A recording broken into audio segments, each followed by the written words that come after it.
नमस्कार, मैं हूं गौरव कुमार। चलिए देखते हैं दिल्ली की आज की सभी ताज़ा और बड़ी खबरें। वीडियो को लाइक ज़रूर करें, चैनल को सब्सक्राइब करें। दिल्ली के सरकारी स्कूलों में 11वीं क्लास में एडमिशन की प्रक्रिया शुरू।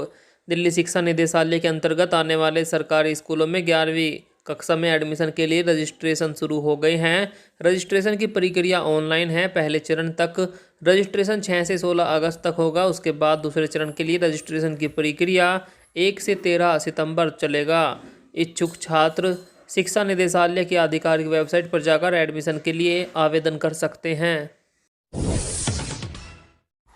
बीजेपी ने दिल्ली के सभी साप्ताहिक बाजारों को खोलने की मांग की। बीजेपी नेताओं ने मुख्यमंत्री अरविंद केजरीवाल के घर के पास प्रदर्शन किया। इनकी मांग है कि दिल्ली के सभी साप्ताहिक बाजारों को पूरी तरह फिर से खोल दिया जाए। इन्हें कोरोना की दूसरी लहर के दौरान बंद कर दिया गया था। सरकारी आदेश के मुताबिक अभी एक वार्ड में सिर्फ एक साप्ताहिक बाजार खोलने की अनुमति है। प्रदर्शन में बीजेपी प्रदेश अध्यक्ष आदेश गुप्ता और नेता प्रतिपक्ष रामवीर सिंह बिधूड़ी भी मौजूद रहे। किसान आंदोलन को लेकर जंतर मंतर पहुंचे राहुल गांधी समेत तमाम विपक्षी दलों के नेता। राहुल गांधी समेत तमाम विपक्षी नेता किसानों के समर्थन में जंतर मंतर पर पहुंचे। उन्होंने किसानों के विरोध प्रदर्शन में शामिल होकर नारेबाजी की। इस दौरान कांग्रेस के पूर्व अध्यक्ष राहुल गांधी, एलओपी राज्यसभा मल्लिकार्जुन खड़गे, एलओपी लोकसभा अधीर रंजन चौधरी, आरजेडी के राज्यसभा सांसद मनोज झा समेत कई दलों के नेता मौजूद रहे।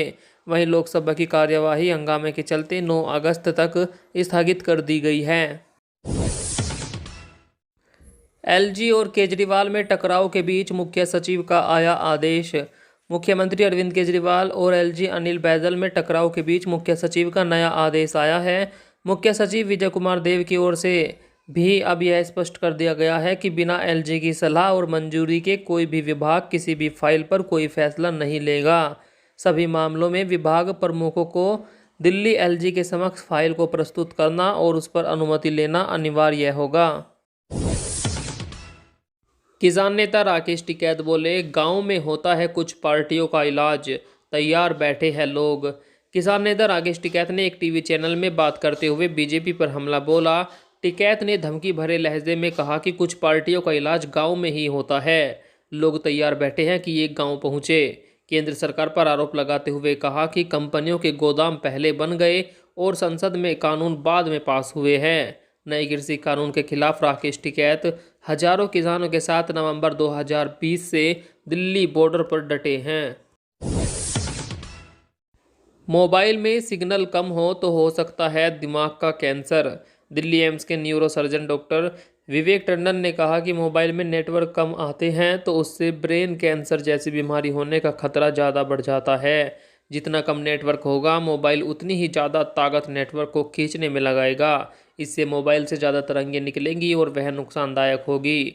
उन्होंने कहा कि ऐसा कोई अध्ययन नहीं है जिससे यह कहा जा सके कि मोबाइल टावर जहां लगा है वहां उससे लोगों को बीमारी होती हो।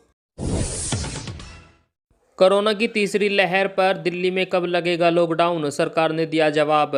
कुछ राज्यों में बढ़ते कोरोना केस के बीच तीसरी लहर की आशंका जताई जा रही है। हालांकि दिल्ली में अभी संक्रमण नियंत्रण में है। स्वास्थ्य मंत्री सत्येंद्र जैन से पूछा गया कि क्या दिल्ली में फिर से लॉकडाउन लगेगा, तो उन्होंने कहा, हाँ, ऐसा तभी होगा जब संक्रमण दर 5% से ज़्यादा हो जाएगी। जैन ने कहा कि सरकार बेहद कड़वे अनुभवों से गुजर चुकी है, वह लोगों की ज़िंदगी के साथ कोई खतरा नहीं उठाएगी। डीडीएमए की बैठक, स्कूल खोलने को लेकर हुई चर्चा। कोरोना की स्थिति को लेकर दिल्ली आपदा प्रबंधन प्राधिकरण की बैठक हुई, जिसमें स्कूलों और शैक्षणिक संस्थानों को खोलने के मुद्दे पर चर्चा की गई। बैठक में विशेषज्ञ समिति का गठन करने का निर्णय लिया गया। यह कमेटी एसओपी का पालन करने और लागू करने के लिए स्कूलों की तैयारी, कर्मचारियों के टीकाकरण, माता पिता की चिंताओं को दूर करने सहित विस्तृत योजना का मूल्यांकन करेगी। दिल्ली स्पोर्ट्स यूनिवर्सिटी में मिलेगी विश्व स्तरीय सुविधाएं। दिल्ली स्पोर्ट्स यूनिवर्सिटी के निर्माण को लेकर उप मुख्यमंत्री मनीष सिसोदिया व पीडब्ल्यूडी मंत्री सत्येंद्र जैन ने बैठक की। इसमें यूनिवर्सिटी के डिज़ाइन की समीक्षा की गई और उसमें सुधार को लेकर अधिकारियों को निर्देश दिए गए। सिसोदिया ने कहा कि यूनिवर्सिटी का निर्माण खिलाड़ियों की ज़रूरत को ध्यान में रख कर किया जाना है। इससे हमारे खिलाड़ियों को विश्व स्तरीय सुविधाएं मिलेगी और वो देश के लिए मेडल जीत सकेंगे। दिल्ली एनसीआर के ये इलाके अब पिंक लाइन मेट्रो कनेक्टिविटी से जुड़े।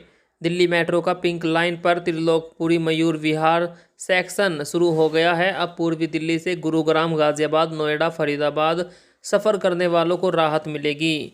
वहीं Nizamuddin railway station, Sarai Kale Khan ISBT, Anand Vihar railway station, Anand Vihar ISBT, Delhi cantt railway station, Delhi Haat INA, Sarojini Nagar और लाजपत नगर जैसे बाजारों को इस कॉरिडोर से सीधी मेट्रो कनेक्टिविटी मिलेगी।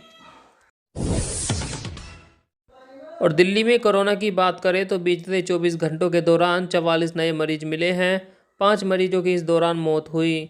वहीं 41 मरीजों को ठीक होने के बाद अस्पताल से डिस्चार्ज किया गया है। राजधानी में अब तक 14,36,623 लोग कोरोना संक्रमित हो चुके हैं, जिसमें से 14,11,042 लोग ठीक हो चुके हैं और 25,065 लोगों की मौत हो चुकी है। अभी कोविड के 516 एक्टिव केस राजधानी में मौजूद है। एलजी ने की समीक्षा बैठक, दूसरी लहर जैसे फिर न हो हालात। दिल्ली में कोरोना के हालात को लेकर उपराज्यपाल अनिल बैजल की अध्यक्षता में समीक्षा बैठक हुई, जहां कोरोना संक्रमण की मौजूदा स्थिति को पता करने के लिए सीरो सर्वे कराने पर चर्चा हुई। इस दौरान यह बात भी हुई कि अगर कोरोना के मामले बढ़ते हैं तो ऐसे में सरकार की क्या तैयारियां हैं। इस महीने के अंत तक अस्पतालों में ऑक्सीजन, दवाइयां और व्यवस्था पूरी करने की बात कही गई, ताकि दूसरी लहर ऐसे हालात ना बना सके। इंटरनेशनल ड्रग्स सिंडिकेट का खुलासा, 4 गिरफ्तार, 60 करोड़ रुपए की ड्रग्स बरामद।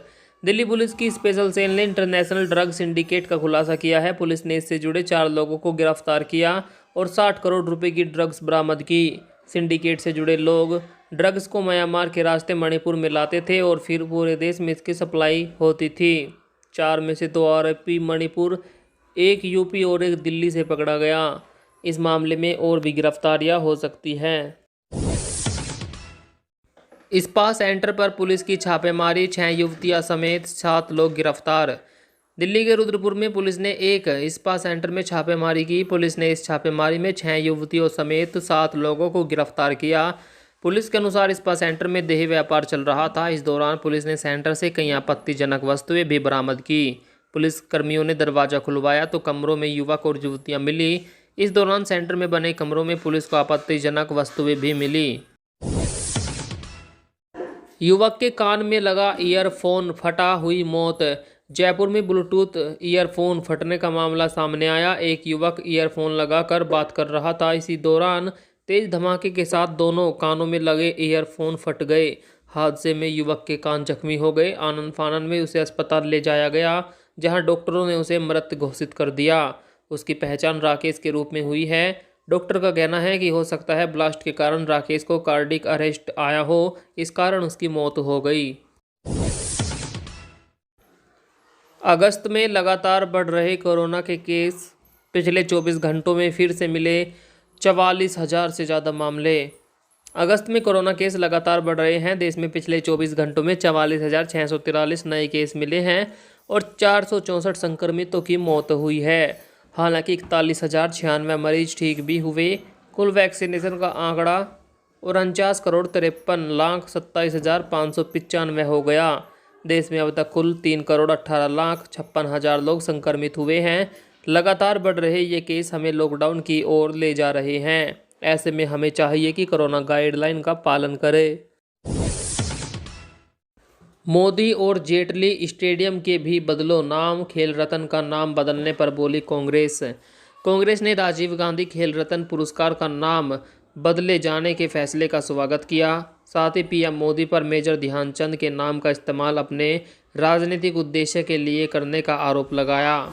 पार्टी प्रवक्ता रणदीप सुरजेवाला ने कहा कि नरेंद्र मोदी और अरुण जेटली स्टेडियम का नाम भी बदलना चाहिए। अब पीटी उषा, मिल्खा सिंह, तेंदुलकर, सुनील गावस्कर, लिएंडर पेस के नाम पर स्टेडियमों के नाम होने चाहिए। मोदी और जेटली के नाम पर नहीं होने चाहिए। मोल्डो वार्ता से निकली राह, गोगरा में पीछे हटी भारत और चीन की सेना। पूर्वी लद्दाख के गोगरा में भारत और चीन के सैनिक पीछे हटे हैं। दोनों पक्षों के बीच 12वें दौर की मोल्डो वार्ता में बनी सहमति के आधार पर यह कार्रवाई हुई। गोगरा में अस्थायी निर्माण भी हटा लिए गए। भारतीय सेना ने यह जानकारी दी, बताया कि दोनों पक्षों द्वारा बनाए गए अन्य बुनियादी ढांचे को नष्ट कर दिया गया और इसकी पुष्टि भी कर ली गई है। दोनों पक्ष अब अपने अपने स्थायी ठिकानों में हैं।